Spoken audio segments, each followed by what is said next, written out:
ભારતમાં આજે દર 5 વ્યક્તિએ 4 વ્યક્તિ વિટામિન ડી ની ઉણપ ધરાવે છે. વિટામિન ડી એ હોર્મોન લાઇક ન્યુટ્રિશન છે જે શરીરમાં અલગ અલગ સિસ્ટમ સાથે કોર્ડિનેટ થયેલ છે.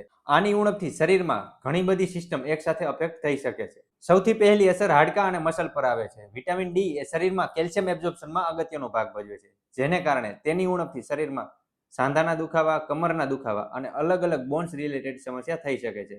અને આ સમસ્યા આજના યંગ જનરેશનમાં પણ જોવા મળે છે. ઇમ્યુનિટી અને ઇન્ફેક્શન કંટ્રોલમાં વિટામિન ડી એ શરીરમાં ઇમ્યુન સેલ્સને એક્ટિવેટેડ કરે છે. લો વિટામિન ડી ધરાવતા લોકોમાં કોલ્ડ, ફ્લૂ અને ફટીગ જેવી સમસ્યા વધારે જોવા મળે છે.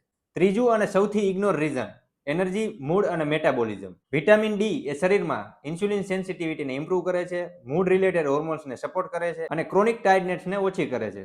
પરંતુ વિટામિન ડી લીધા પહેલા તમારા ડોક્ટરને મળો, લેવલ ચેક કરાવો અને ત્યારબાદ આગળ વધો. આ રીલ્સ તમારા બધા ફેમિલી મેમ્બરને શેર કરવાનું ભૂલતા નહીં, જેથી તેને પણ વિટામિન ડી વિશે ખ્યાલ આવે. મળીએ નેક્સ્ટ વિડીયોમાં. ત્યાં સુધી તમારા સ્વાસ્થ્યનું ખ્યાલ રાખો.